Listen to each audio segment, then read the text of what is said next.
The vast majority of computer monitors use a standard AC power cord. Not this one from HP, not this HP Pavilion.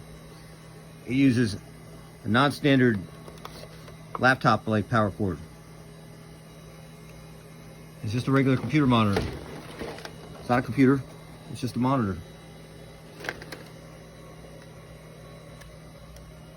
As you can see.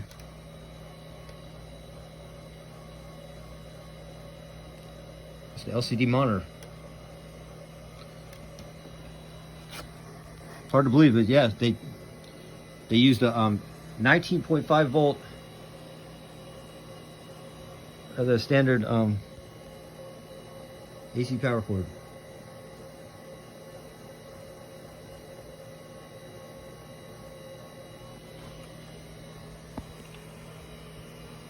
I found this monitor. It was dumped out on the sidewalk. I found it out there today. Somebody scratched around the HB name. My guess is that's why.